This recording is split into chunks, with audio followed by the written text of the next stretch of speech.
제2주째 동일한 말씀을 갖고 다양한 면으로 은혜를 나누고 있습니다. 이 역사를 설명한다면 우리가 사는 인생, 우리가 사는 세상이 어떻게 움직이고 이끌어갈까를 하나님의 경륜 속에서 배운 성령이 말하는 이 네 가지 단어를 여러분이 이해할 수 있어야 돼요. 정의를 할 수 있어야 된단 말입니다. 환난, 인내, 연단, 소망이라는 단어가 성경적으로 설명해 줄 수 있어야 내 것이 됩니다. 여러분 환난을 알고 계십니까? 성경이 말하는 환난이 뭔지, 여기서 말하는 인내가 뭔지, 여기서 말하는 연단이 뭔지 정의가 되십니까? 그리고 진정으로 환난이 소망을 이루기 때문에 즐거워하는데 소망이 뭔지를 알고 계십니까? 이런 것들이 불확실하면 세상이 불확실하게 보일 수밖에 없고 모르기 때문에 힘들고 어려울 수밖에 없다는 걸 아셔야 됩니다.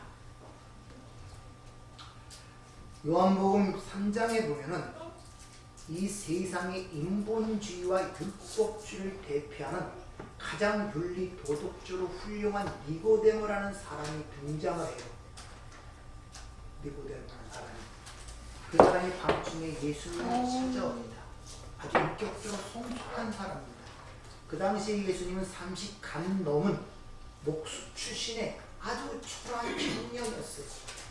그런데 그 당시에 존경을 받던 사내들의 공의원이었으며 바리새인이었으며 아주 유명한 감옥이었던 니고데모가 그 젊은 청년의 가르침을 받고서 밤중에 찾아옵니다.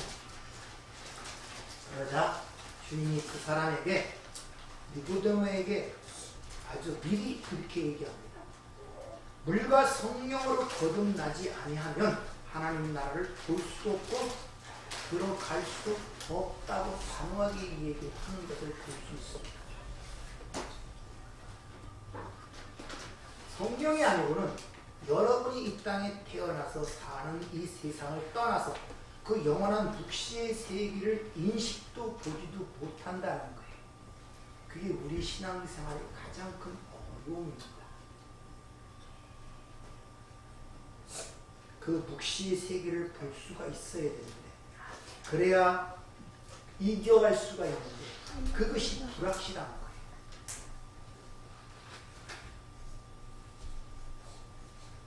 여러분들은 그 나라가 여러분 인생을 살아가면서 어떻게 좀 보이십니까? 하나님이 그걸 보이도록 믿음을 주셨어요. 그래서 15서 11장은 믿음을 설명하기를 보지 못하는 것, 바라는 것들의 실상과 증거라고 분명히 정의를 하고 있다고 합니다.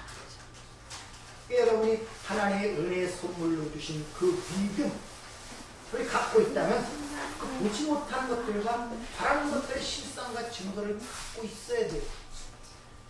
그래야 현실을 이길 수가 있다는 것을 아셔야 됩니다. 그 요한복음 3장에 보면 그 위에 이렇게 말씀하시죠. 나는 하늘에서 내려온 자라고 말씀하시면서 14절에 보면은 모세가 광야에서 뱀을 든 것 같이 인자도 들려야 하리라. 즉 내가 하늘에서 내려온 사람인데 왜 내려왔느냐? 이스라엘 백성들에게, 유대인들에게 과거에 있었던 그 사건을 상기시킵니다. 민수기 21장의 유명한 사건이죠. 불뱀 사건. 그걸 상기시키면서 말씀을 하시는 거예요. 모세가 광야에서 뱀을 든 것 같이 인자도 들려야 한다. 이렇게 이야기를 합니다. 이 불뱀 사건을 잠깐 살펴보면 이스라엘 백성들이 하도 원망하고 불평하니까 하나님께서 그들 중에 불뱀을 보내서 다 물어 죽게 만드십니다. 그러자 이스라엘 백성들이 하나님께 외치죠. 우리를 살려달라고.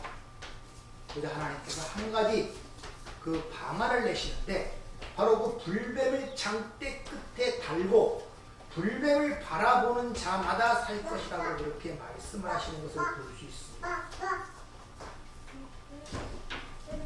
성경에서 뱀이라는 것은 여러분이 실질적으로 보는 생물체의 어떤 그런 입장에서 생각하지 마시고 선악과를 따먹은 여자들의 대표가 바로 뱀입니다. 왜? 그 근원이 선악과를 따먹으라고 한 근원이 어디서 나오냐? 뱀으로부터 왔기 때문에 그래요. 그래서 또 원색적으로 얘기하면 그 선악과를 따먹은 첫 번째 아담의 모든 혈육적 인간들은 다 뱀의 새끼들입니다.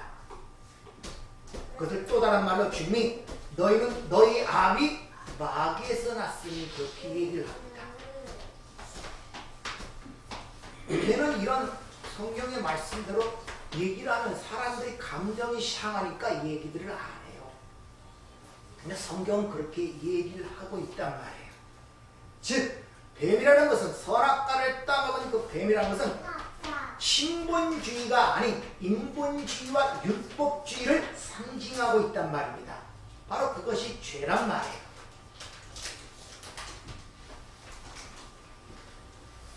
그러니까 뱀처럼 인자도 들려야 한다는 그 말은 바로 인본주의, 율법주의가 돼서 즉 그 음녀가 돼서 내가 십자가에 죽어야만 된다는 것을 그리고 그 십자가를 너희가 바라봐야 산다는 것을 민수기 21장의 불뱀 사건을 통하여 그들에게 가르쳐주고 있는 거예요. 그러니까 그 불뱀 광야에 있었던 불뱀 사건은 바로 예수 그리스도의 십자가로 말미암아 당신의 백성들이 구원받는 그 이야기를 역사 속에서 그 불뱀 사건을 통해 하나님이 미리 보여주셨던 것입니다. 이같이 하나님의 아들이 모든 죄인들의 대표가 되어 십자가에 죽었다는 그 말은 인본주의적 인간의 행위에 가치를 부여하는 그 모든 인간의 가능성을 부정하는 사건이란 말입니다. 너희는 안 된다는 것이죠. 따라서 여러분이 예수의 십자가를 생각하고 바라볼 때마다 단순히 나를 구원하기 위한 수단이요 방법이요 거기서 끝이면 안 돼요.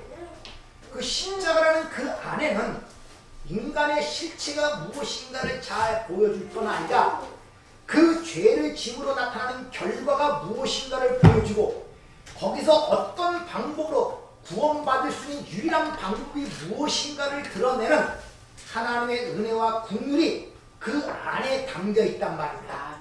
그래서 하나님의 전체 언약의 모든 내용들은 십자가는 그 안에 모든 게 함의가 되어 있는 거예요.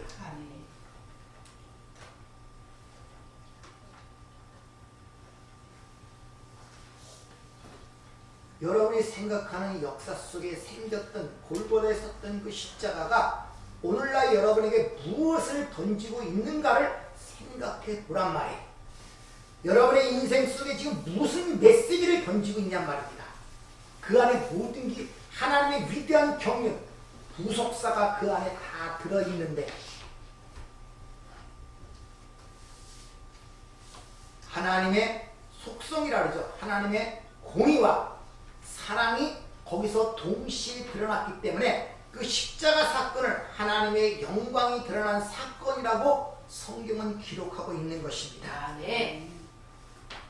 따라서 지난주에 말씀드린 것처럼 가인에 의하여 아벨이 죽은 그 사건은 바로 예수님의 죽음의 사건을 모형하는 것이었을 뿐만 아니라 그 아벨에 함께 태어난 셋 후손들이 여호와의 이름을 불렀더라, 예수의 이름을 불렀더라, 주의 이름을 부른 자는 구원을 받으려는 것처럼 그 안에 연합된 자들이 이 역사 속에서 어떻게 살아가야 될 것을 거기서 보여주고 있는 거예요. 그게 우리의 삶이란 말입니다. 자, 항상 말씀드리지만 마지막 때 생명책에 기록된 자는 다 불못에 던진다 그럽니다. 그래서 생명책에 기록된 그 말이 무슨 말이냐면 성경에 기록된 모든 이야기와 모든 것들이 바로 나에 대한 이야기라는 것을 여러분이 아셔야 그게 생명책에 기록된 자예요. 그게 내 얘기란 말입니다. 그런데 그 이야기를 우리가 위인전을 보듯이 학교에서 교과서를 배우듯이 내가 어떻게 살아가야 되는 가르치는 처세술이나 여러분의 어떤 인생의 어떤 그런 것들로 보아버리면 그대로 심판이 일어나는 거예요. 그게 행위의 책이란 말입니다. 네가 그대로 살았냐? 이렇게 된단 말입니다. 내 얘기가 돼야 돼. 내 얘기. 네. 다음에 많은 문제와 어려움과 고통들이 여러분 삶 속에 닥칠 것입니다. 이해하지 못할 사건들. 왜 이런 일이 생기는가? 나는 그렇지 않은 것 같은데. 해답을 찾고 싶습니까? 네. 근데 그걸 어디서 찾습니까? 말씀. 변호사를 찾아갈 겁니까? 친구를 찾아가서 그 문제에 해답이 나올 것 같습니까? 아니에요. 하나님이 이 말씀이라는 계시를 통하여 다양한 등장인물들의 삶의 모습을 기록함으로 말미암아 그런 모든 문제를 여러분들에게 보여주시고 알려주시는데 우리가 거기에 귀를 기울이질 않아요. 기울이지 않는단 말입니다. 왜 성경에 수많은 사람들이 등장이 그 삶의 이야기가 기록되어 있습니까? 잘 아시는 아브라함의 이야기, 이삭의 야곱의 이야기, 에서의 이야기, 다윗 왕의 이야기, 모세의 이야기, 누가의 이야기. 왜 수많은 이야기가 성경에 기록되고 그런 사람들의 단순한 삶의 모습들이 거기에 기록되어 있냐 말입니다. 그리고 그건 하나님의 말씀이다. 왜 그러나 말이에요. 귀를 기울이지 않아서 모든 문제를 여전히 우리는 세상적으로 해답을 찾아 나가려고 했습니다. 인간적 위로나 받으려고 그러고 심리적 위안을 받으려고 그러고 사람들의 어떤 충고와 권면을 받으려고 그러고 그걸 통해 내 어떤 문제를 보려고 그러니 흙에 속한 자는 흙에 속한 자와 같다고 거기서 거기라니까요. 거기서 거기라니까 여러분들. 실체를 보지를 못하는 거예요.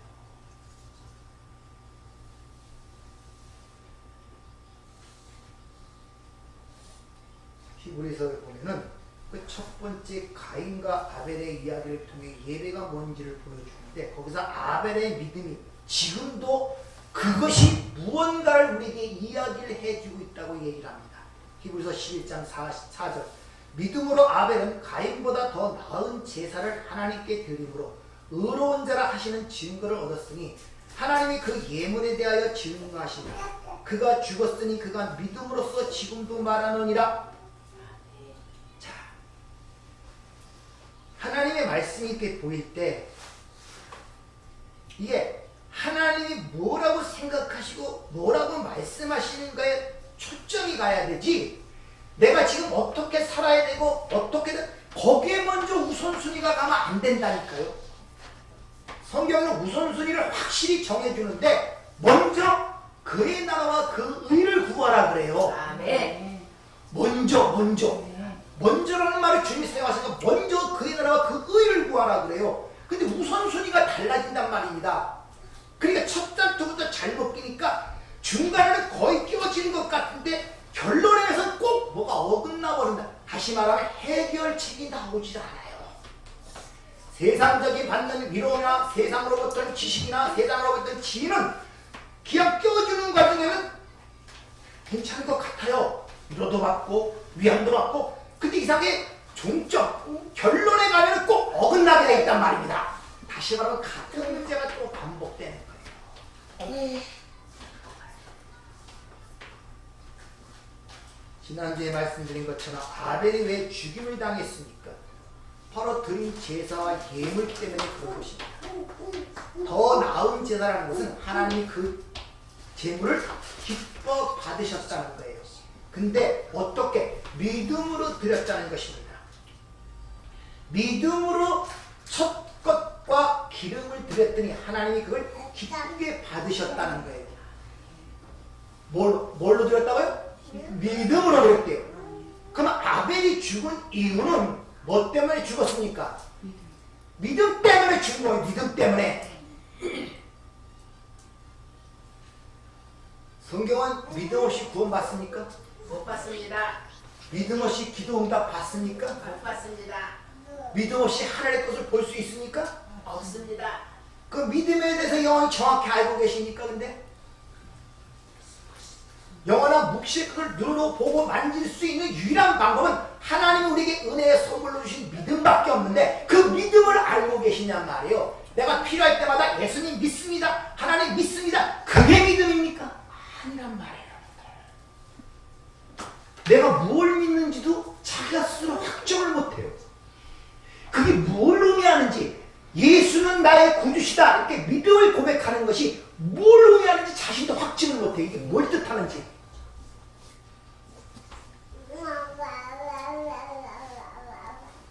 자, 창세기 4장에 보면은 가인은 땅의 소산으로 드렸다 그러고 아벨은 첫 새끼와 기름으로 예물을 드렸다고 그렇게 기록하고 있습니다. 가인은 땅의 소산으로 드렸고, 잘 보세요. 가인은 땅의 소산으로 드렸고 아벨은 첫 새끼와 기름으로 드렸대요. 근데 여러분이 조금만 유의를 한다면은 벌써 창세기 3장에는 땅이 어떠한 상태임을 성경은 얘기해주고 있어요. 니들이 아무리 수고하고 애써도 거긴 엉겅퀴와 가시덤불레는 저주받은 땅임을 분명히 이야기를 하고 있단 말입니다. 근데 하나님이 그 땅을 경작하라 그래요. 그럼 열매를 낼 수 없는 그 땅을 경작하라고 이야기하는 이유가 뭡니까? 이게 창세기 23장에 이렇게 말씀하시는데, 여호와 하나님이 에덴 동산에 그를 내버리죠. 그의 거론된 땅을 갈게 하시니라. 이 간단하게 가봐도 한번 네 땅을 섬겨봐, 열심히 경작을 해봐, 이런 뜻이에요. 왜? 그러면 하나님이 그 땅이 저주받은 땅이기 때문에 열매를 낼 것을 분명히 말씀하신 그 상황에서 왜 또 그 땅을 경작하라는 그 이유가 뭐냔 말이에요. 그 이유가 뭐예요? 좀 쉽게 얘기할게요. 하도 애가 속을 씻겨요. 부모가 화가 나갖고 너 집 나가! 집 나가 하면 살아봐! 그 의도가 뭐예요? 그렇게 얘기하는 게. 네? 그렇게 얘기하는 의도가 뭡니까? 나가라 소리예요? 여러분도 화나면 그런 일이 안 합니까? 그렇게 부모가 자식한테 얘기하는 의도가 뭡니까? 진짜 집 나가서 걸어치면 살라는 소리입니까? 아니야.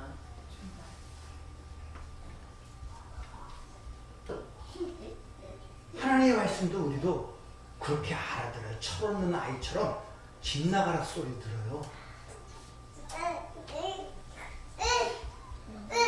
네 근원이 흙인데 흙에서는 아무것도 날 수 없는 걸 네가 한번 깨닫고 네 자신을 알아야 돼. 그 얘기란 말입니다. 그것이 너는 스스로 열매를 만들어 낼 수 없는 존재라는 걸 까기 위해서 네 근원된 땅을 한번 섬겨봐, 이런 것입니다. 근데 여전히 여러분은 이 땅을 섬기며 살아왔으면서 거기서 여전히 열매를 추구하고 있잖아요. 여기는 절대 우리에게 진짜 영원이나 영생이라는 열매를 맺을 수 없구나를 깨달아야 되는데, 살아갈수록. 근데 여전히 이 땅에서 어떤 열매를 일궈내려고 거기 여러분의 모든 인생과 시간을 올인하고 있단 말입니다.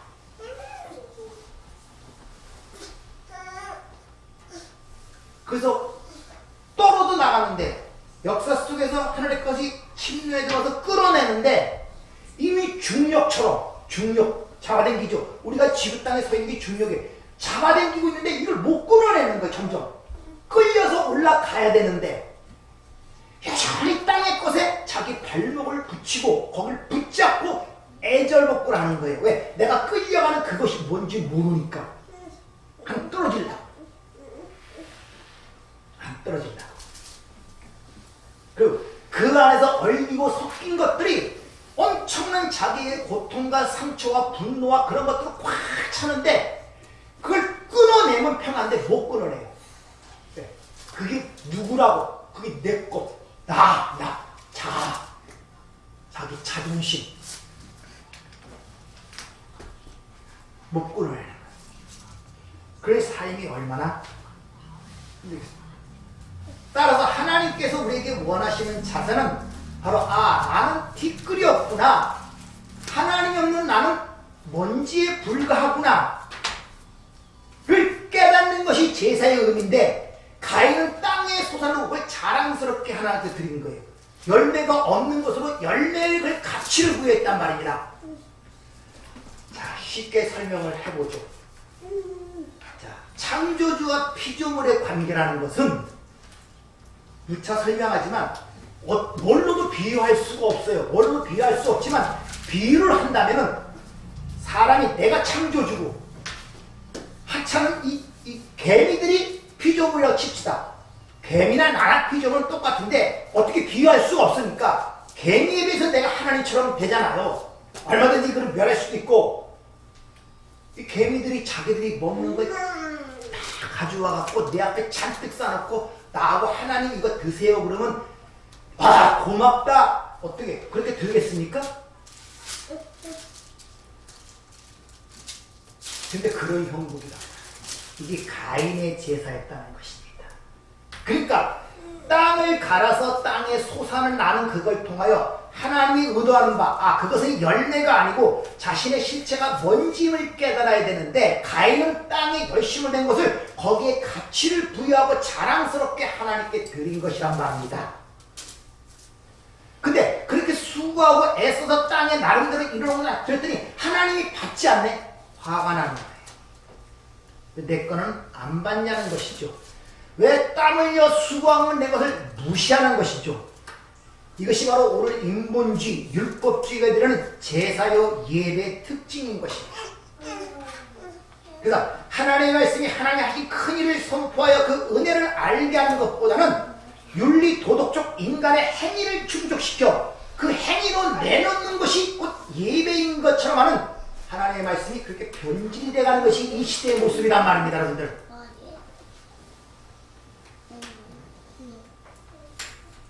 그러니까 이 저주받은 땅의 소산물로 자신의 가치를 주장하는 형국이란 말. 쉬운 말로 내 이름을 내려고 하는 것이 이 시대의 예배란 말입니다. 성도는 자신의 이름이 없어요. 하나님이 주신 이름만 있지. 성경은 그것을 악이라고 합니다. 그래서 가인의 그 제사 행위를 악한 행위라고 해요. 요한에서 3장 12절 가인같이 하지 말라. 그는 악한 자에게 속하여 그 아우를 죽였으니 어떤 이유로 죽였느냐? 자기 행위는 악하고 그 아우의 행위는 의로움이라. 즉 땅의 소산으로 드린 가인의 행위를 악하다 그러는데 왜? 자신의 행위, 즉 땅의 것을 사랑하고 거기에 가치를 부여하는 가인과 같은 자를 악하다 그러는 것입니다. 악이라는 나라는 히브리어를 파자하면은 눈으로 보이는 것을 생명으로 삼는 것을 악이라 그래요. 내가 2차 설명했죠. 악이라 그러는 것은 이 세상에서 정의한 어떤 인간적인 그런 것이 아니라 보이는 걸 진짜로 그걸 생명으로 알고 있는 그 모든 것들을 악이라 그런단 말입니다. 그래서 이 세상은 악한 세상이라 그러는 거예요. 여러분이 생각하는 뭐 맨날 살인이나 일어나고 도둑질하고도 그런 일이 일어나서 그런 것이 아니라 그런 자들은 반드시 의로운 자를 때려 죽이게 되어 있다는 것입니다. 그래서 유일한 의인이신 예수가 이 세상의 악함에 의하여 십자가에서 맞아 죽는 것입니다. 자, 그러면 왜 아벨의 제사는 받았느냐? 잘 보세요. 첫 것과 기름을 하나님께 드렸다 그래. 창세기 4장에 보면 한번 읽고 오셨는지 모르지만 그럼 첫 것과 기름이 무엇이기에 하나님께서 받으셨느냐? 그 첫 것과 기름에 대하여 성경은 이렇게 기록합니다. 출애굽기 34장 19절 모든 첫 태생은 다 내 것이며 내 가죽으로 모든 처음 난 수컷과 소와 양도 그러하니라. 레위기 3장 16절 제사장은 그걸 제단 위에 불사를 찌니 이는 너희의 화제로 드리는 음식이요 향기로운 냄새라. 모든 기름은 여호와의 것이니라 이래요. 첫 것과 기름은 여호와의 것이래요. 그러니까 아벨이 하나님께 드린 것은 자기께 드린 것이 아니라 하나님이 주신 것을 드렸다는 걸 우리에게 보여주고 있단 말입니다. 그러니까 하나님이 받으시는 예물은 하나님이 준 것만 받지 인간이 만들어낸 것을 받는 것이 아니란 말입니다. 예배가 그래서 중요한 거예요, 여러분들. 여러분이 수고와 경화도 하는 것이 아니라 하나님이 나에게 준 은혜를 갖고 와 드리는 것이 예배란 말입니다. 그러니까 그 은혜와 사랑을 알지 못하는 자는 예배가 될 수가 없는 거예요. 아무리 경건하게 드리고 아무리 무릎을 꿇고 두 손을 들고 머리카락을 집은다 해도 안 된단 말입니다. 그 모든 행위의 정점에 있는 것이 유대인들의 제사였단 말입니다. 그래서 너희는 아벨이 막이라 그러고 처음부터 그것이 바로 하나님을 죽이는 살인행위야. 그걸 살인하지 말라. 십계명에서 얘기하는 거예요. 사람을 죽이지 말라는 그런 계명은 그 당시에도 다 있었습니다. 성경에서 살인하지 말라는 것은 다른 제사 드리지 말란 말이에요. 아멘. 다른 제사 때문에 아벨이 죽은 거 아닙니까? 가인 때문에. 그걸 살인하지 말라 그런 뜻이야. 그러니까 너희가 처음부터 살인 것은 선악과를 따먹고 너희가 주인공이 되는 모든 그 땅에 쏟아부어지는 가인 같은 죄는 하나님을 죽이는 제사야, 이런 뜻이란 말입니다.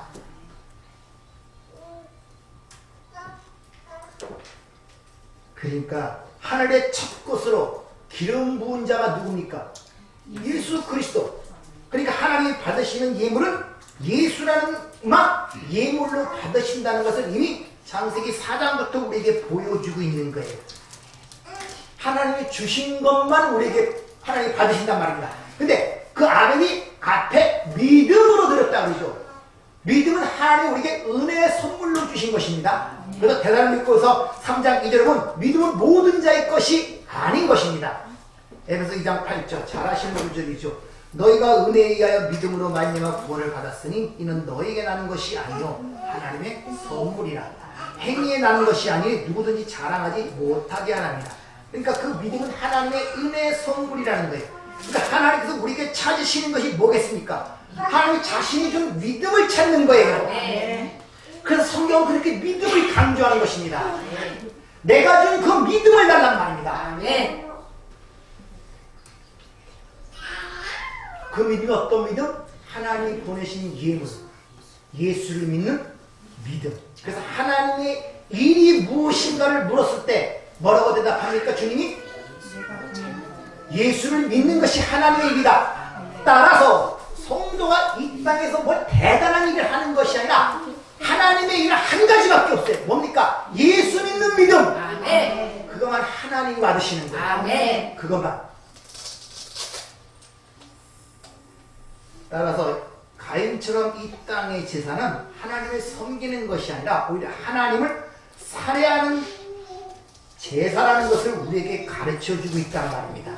그래서 주님이 그 3장 다음에 4장에 오면 4장에 보면 예배에 어떤 예배를 찾는가를 얘기하죠. 하나님이 참된 예배를 찾는데 뭐로? 영광, 진리로 예배하는 자를 찾는다고 이렇게 말씀하시는 것입니다. 그래서 하나님께서 그 아벨의 예물에 대하여 증거하신다는 거예요. 아벨의 그 예물. 그 예물이 우리가 첫 것과 기름. 누굴 상징한다? 예수. 다시 말하면 하나님께서 아벨의 예물에 대해 증거하신다는 말은 그 아벨이 예수의 삶을 살았다는 것을 증거한단 말입니다. 그래서 기쁘게 받으셨다는 말이 거기에 나오는 것입니다. 창세기 3장에 보면 하나님께서 무화과나무 잎으로 자기 수치를 가리는 아담과 하와를 그를 벗겨내시고 가죽옷으로 지어 입히시는 모습이 거기에 드러나고 있죠.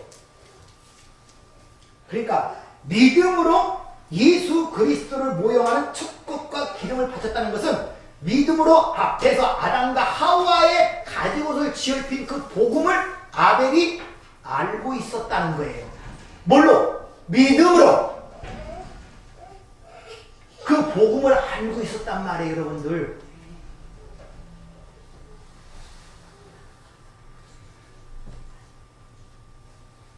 그래서 히브리서 11장이 어떻게 시작됩니까? 믿음은 바라는 것들의 실상이요 보지 못하는 게 증거라고 시작하면서 바로 믿음으로 아벨은 하나님이 기뻐하시는 더 나은 제사를 드리고 나오는 거예요. 믿음으로 그걸 알고 있었단 말이에요. 따라서 믿음이라는 것은, 믿음의 증거는 눈에 보이는 것, 땅의 수산으로 나타나지 않는다는 내용이 그 안에 함의가 되어 있는 거예요. 믿음으로는, 믿음으로 되는 증거라든지 믿음으로 나타나는 것은 땅의 수산, 땅에 보이는 것으로 나타나지 않는단 말이에요. 그래서 믿음으로 산 선진들의 첫 번째 인물이 아벨로 등장하는데 그 아벨이 등장하자마자 맞아 죽는 모습으로 성경에 기록되는 거예요. 네. 하나님께 인정받는 의인의 모습이 일반적 우리의 생각처럼 세상의 영혼으로 드러나면 얼마나 쉽겠습니까? 이게 설교할 필요도 없고 왜 다 좋아하는 영웅이고 잘 살았으니까. 근데 성경은 거꾸로 얘기를 해요. 그 인정받는 그 의인했던 아벨은 오히려 세상에 가 즉 가인에 의해 맞아주는 모습으로 성경에 기록되어 있단 말입니다. 이를 통하여 성도는 이 세상에서 자신의 모든 뜻과 행위와 힘과 능력을 다 부정당할 뿐만 아니라 그 사람은 오직 예수라는 재물만 들고 하나님 앞에 나아갈 수밖에 없다는 사실을 우리에게 가르치고 있단 말이에요. 네. 그 여러분의 지금 신앙생활 살아가는 도장에 일어나야 돼요. 자꾸 다른 것들은 절단되고 제거되고 예수만 나의 것으로 취하는 그런 과정을 살아가야 된단 말입니다, 여러분들. 아멘. 그러니까 아벨과 그 예물에 대하여 하나님이 증거하셨다는 것은 그 말은 아벨이 바로 예물의 삶을 살았다고 증거하셨단 말입니다. 그 삶을 아벨이 예수의 모형이 되는 것입니다. 그리고 그가 죽었지만 그 믿음이 계속 말을 한다고 그러죠. 즉 세상에서 아벨이 맞아 죽은 것은 믿음이 한 일이란 말입니다. 하나님이 우리에게 믿음으로 선물을 주시고 그 믿음으로 구원을 받죠. 여기까지 이해되시죠? 자, 믿음은 우리 것이 아니라 하나님이 주시는 선물이에요. 그 선물을 믿음으로 말미암아 구원을 받죠. 근데 그 믿음이 우리에게 주어진 믿음이 하는 일이 뭐라고 우리 안에서? 연결이 돼야죠. 아벨이 뭘로 죽었다가요? 믿음으로. 그러면 우리에게 준 그 믿음이 우리 안에서 무슨 일을 하겠습니까? 이게 연결이 돼야 되는데.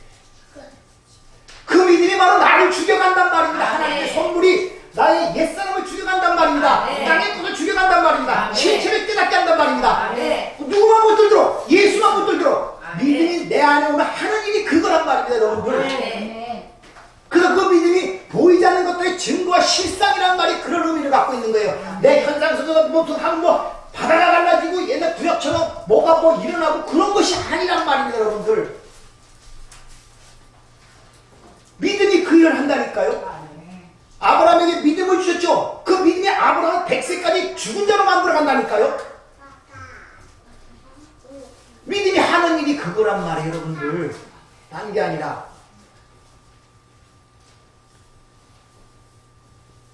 이런 아벨의 제사의 이야기, 기름 부은 그 얘기가 신약에 보면 예수님이 신약에 또 나옵니다. 예수님께 기름 부은 향유를 부은 여인의 이야기가 나오죠. 그 아벨의 얘기가 맥락이 같은 것입니다. 그러면 마태복음 26장 13절 내가 진실로 너에게 이르노니 온 천하에 어디서든지 이 복음을 전파되는 곳에는 이 여자가 행한 일도 말하여 그를 기억하리라 하시니라. 하나님의 아벨의 믿음을 증거하셨다는 것과 똑같은 얘기예요. 이 여인의 행한 일을 전파하여 그걸 기념하라 그러죠. 똑같은 이야기가 반복되고 있단 말입니다. 자, 하나님의 첫 것, 즉 그 장자인 예수께 기름 부으면은 그것이 바로 메시아가 된단 말입니다. 그리스도라는 말은, 메시아라는 말은 기름 부은 자라는 뜻이에요. 근데 하늘의 첫 번째 장자, 첫 것에 기름이 부어지면 그게 메시아란 말입니다. 그러니까 여인이 그 여자에게 향유를 부은 것은, 그 기름을 부은 사건은 그분이 메시아임을 인정하고 고백하는 믿음의 행위였단 말입니다. 네. 그리고 내가 죽기 전에는데 그 여인이 나한테 그는 나의 장사를 얘기하는 것이라고 주님이 분명히 말씀하시죠. 그러니까 지금 이 여인이 행한 행위는 예수님이 죽기 전이었는데도 이분이 이 땅에 오셔서 나의 죄를 죽으신 메시아임을 인정하고 믿음으로 알았단 말이에요.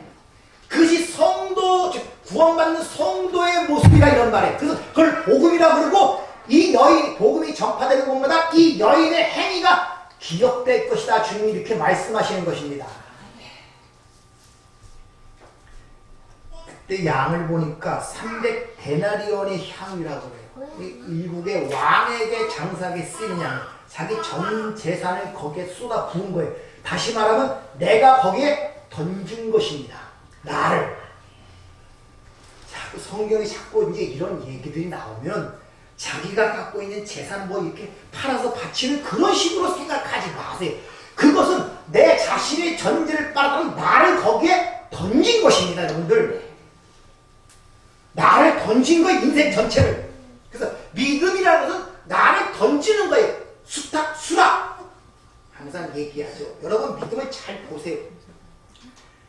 자, 나일의 폭포에 외주를 딱 세우고 이 사람은 그전부터 이 외주를 타는 사람은 빌딩 사이도 왔다 갔다 하고 한 번도 실패를 안 했어요. 근데 어느 날 나일가라 폭포에 줄을 내고 여기를 건너간다 그러는데 그 수많은 인파가 거기에 모집했습니다. 거기에 모입한 사람들은 그전부터 그 사람이 어떤 행위를 하는지 다 아는 사람들이에요. 그리고 막 박수를 칩니다. 여러분 내가 여기를 확실히 건너갈 것을 믿습니까? 하니까 박수를 믿습니다. 당신은 분명히 건너갈 것입니다. 다 그렇게 얘기를 해요. 그런데 그럼 여러분 중에 나와 함께 건너갈 사람이 나와보세요. 하나도 없네 이놈의 거. 하나도 없어요. 하나도 없다니까요.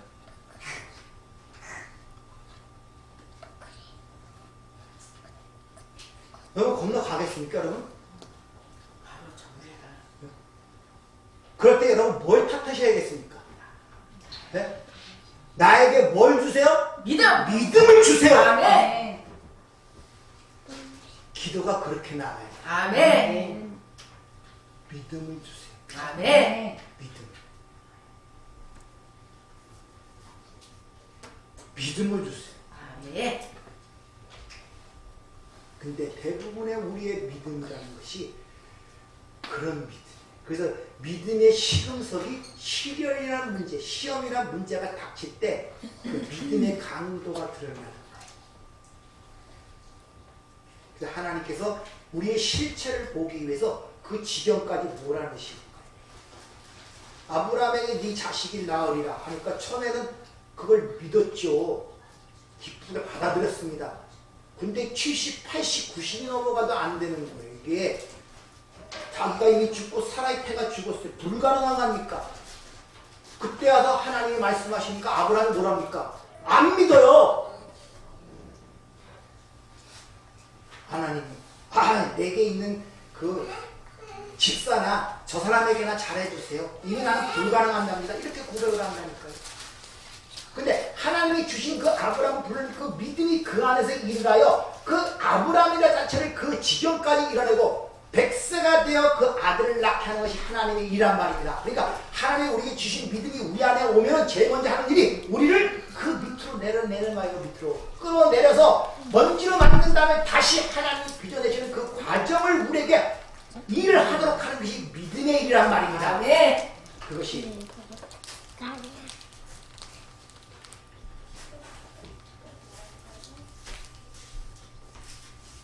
그 여인이 그렇게 300데나리온을 팔아 그랬더니 세상이 그를 핀잔하며 분노하는 모습이 나타나죠. 향후 300데나리온이면 수십 명을 구제할 수 있고 그럼 착한 일, 좋은 일을 할 수 있지 않느냐? 왜 그것을 헛된 데 소비하느냐? 막 세상은 분노합니다. 이러면서 휴머니즘, 박애주의라고 그러죠. 그리고 예수를 믿는 그 여인을 핍박하는 모습이 기록이 됩니다. 가인이 아벨을 왜 죽였습니까? 시기. 바로 그런 것 때문에요. 왜 저는 무가치한 것으로 드리는 걸 받으면서 나는 가장 소중한 걸 드리는데 왜 안 받냐고 하나님께 분노가 난 거예요. 왜? 여러분 알다시피 우리가 육식을 하게 된 것은 노아의 홍수 이후입니다. 그러니까 아벨이 양을 칠 때는 그 양이 별 가치가 없어요. 아니 음식을 안 되는데 그 양이 무슨 가치가 기껏해야 하와 자기 부모였던 하와 아담이 부끄러움을 가리는 데 쓰는 옷의 용도로만 쓰이는 것이 양이었단 말입니다. 근데 그 당시에 유일하게 생명을 유지할 수 있는 땅의 곡식 수고하고 애써서 그걸 드렸는데 왜 아벨처럼 무가치한 그것을 받고 나의 소중한 것을 안 받느냐고 하나님께 대든 것이 가인이란 말이에요. 여러분들 그렇게 생각들 하잖아요. 세상으로 볼 때는 아무 가치도 없고 필요도 없는 걸 드렸는데 그걸 하나님이 덥석받고 세상으로 볼 때는 진짜 소중하고 가치 있고 힘써서 애써서 내는 곳인데 하나님은 안 받고 화가 안 납니까? 너네 마음속에 화가 나고 갈등이 있는 그거예요. 요인이 찾아 들어가면 그거예요. 나는 이렇게 참고 이거 하고 저거 했는데 나는 하는데 왜 그렇게 잃어버리는 거냐. 그 자기는 모르고 자꾸 상대방 탓만 하는 거예요. 계속 나는 했다는 거예요. 참을 만큼 참았고 인내주고 어떻게 하면 사랑하려고 그랬고 어떻게 하면 보살피려고 그랬는데 근데 상대는 그걸 전혀 못 알아주고 이런 상황을 만들어 하나님을 원망하는 거예요. 나는 이만큼 했는데 왜 그만큼 보상이 안 오느냐는 것이죠. 그래서 가인이 아벨을 죽여버린 것입니다. 향유를 부었던 여인처럼 가인은 진짜 소중한 것이 무엇인가를 알았단 말입니다. 즉 아벨은 이 땅의 세계관과 가치관으로 평가되는 그런 멋진 재물을 하나님이 원하시는 것이 아님을 알았고 자기 아버지와 어머니 유일하게 부끄러움을 가려주는 하나님이 지어 입히신 가죽 옷 그것이 소중한 줄 알았단 말이에요. 네. 그래서 하나님의 말씀을 올바르게 알아들으려면 여러분이 가치관과 세계관이 변하지 않고는 안 변합니다. 안 변해요. 또 여전히 세상에 생각하는 그 기준으로 모든 문제를 보고 거기에 가치와 기준을 생각하는 사람들은 하나님께서 전부 다 왜곡이 돼 들어갑니다. 여러분의 가치가 지금 뭡니까? 진짜 영생의 가치 있게 느껴집니까? 부자 청년이 와서 어떻게 하면 영생을 얻으니까? 영생이라는 가치를 진정 이해했다면 네 재산을 팔아 가난한 자도 나를 쫓으라 그 말을 왜 못 쫓습니까? 근데 자기가 그 알량하게 썩어질 재산이 더 소중했던 거예요. 그게 더 가치가 있었던 거예요. 못 쫓는 거예요. 못 쫓는. 영생이 뭔지도 모르고 그 가치를 모르는 거예요.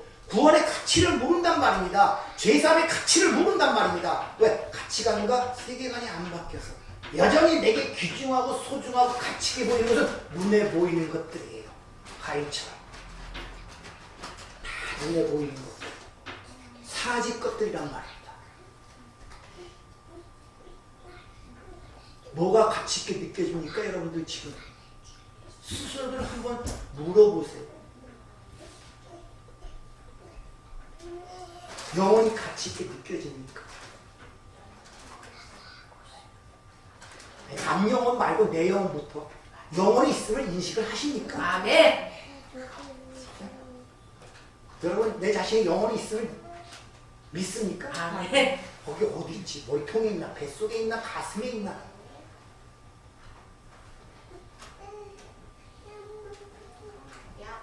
이 육신이 분리된다는 건 인정하십니까? 아멘. 그게 안 변하면 절대 될 수가 없다는 거예요.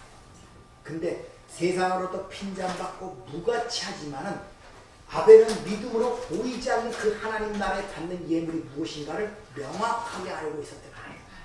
그래서 첫 것과 직업 자체가 양치는 자였다고. 직업 자체가 아무런 경제적, 사회적 소득이 없는 것이 그때는 양치는 일이었단 말입니다. 여러분들. 왜? 음식으로도 사용할 수 없는 시대였기 때문에 그때는.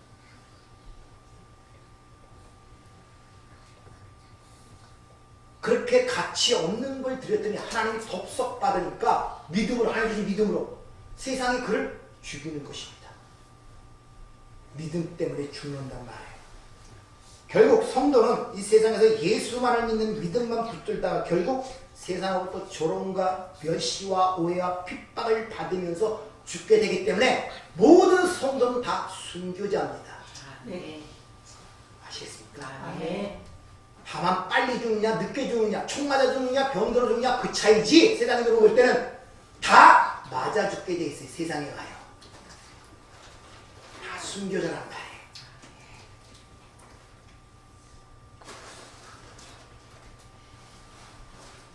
왜냐? 이 묵시의 세계는 보이는 것으로 살아가는 그들에게는 무가치하게 느껴지고 조롱거리를 느낄 수밖에 없어요. 그래서 안 믿는 자들이 전도할 때 가장 많이 방문하는 게 뭡니까? 하나님을 보라. 그거 아닙니까? 그럴 수밖에 없어요. 본향의 세계되면 다 무가치하게 조롱할 수밖에 없다는 것입니다.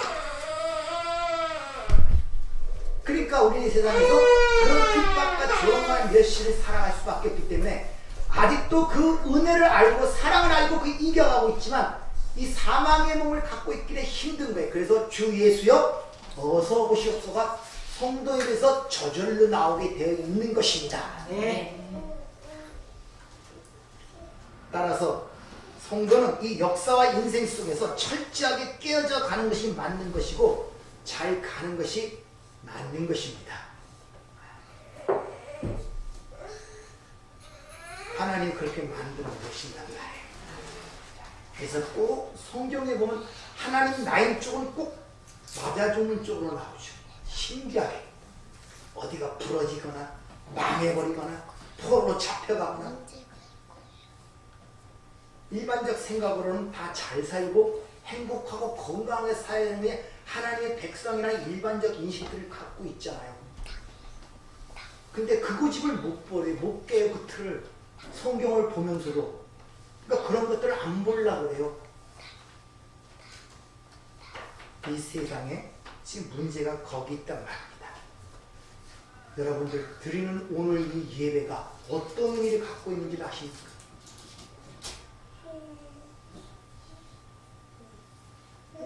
오늘 이 제사가 뭘 갖고 나오셨습니까? 하나님이 주신 예물, 예수 그리스도의 믿음을 갖고 이 자리에 앉아 계십니까? 아니면 일주일마다 한 번씩 드리는 하나의 종교 예식으로 이 자리에 나와 있습니까? 아니면 가인처럼 세상 것, 땅의 것들을 생각하고 이 자리에 앉고 계십니까? 어떤 마음으로 이 자리에 앉아 계세요 지금? 가는 길을 확실히 알고 있습니까? 아멘. 가는 길이 확실해요? 아멘. 확실하지 않으면 보통 힘든 게 아니에요. 그거부터 확인하세요. 가는 길이 확고한가. 넘어져도 그 길을 갈 수 있는 것은 확고할 때만 그렇지 그게 확고하지 않으면 넘어지면 딴 길을 찾게 됩니다. 이리 기웃 저리 기웃하게 돼요. 그러면 인생이 그만큼 더 힘들어집니다. 한번 확인을 해보세요. 내가 간 길이 올바른 길인가? 내가 여기에 내 목숨을 걸 수 있는 길인가?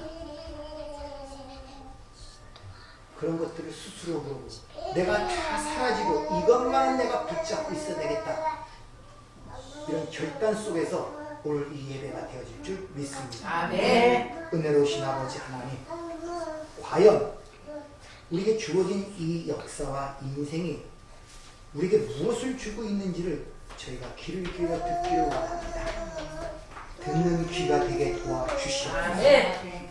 눈을 열어 실체를 보게 하시고 아멘. 그를 통하여 하나님의 무한하신 그 크신 은혜와 사랑을 깨달아 우리가 입을 열 때마다 주님을 감사하며 찬양할 수 있는 성숙한 신앙이 되기를 원합니다. 아멘. 이제 진리가 우리를 자유케 한다는 이 말씀이 내 삶 속에 하나하나 느껴지게 도와주시고 아멘. 이를 통하여 보이는 이 환랑 많은 세상에서도 주시는 평강과 기쁨 속에 살아갈 수 있는 저희가 될 수 있도록 은혜를 허락하여 주시옵소서. 아멘. 예수님 이름으로 기도하옵나이다. 아멘.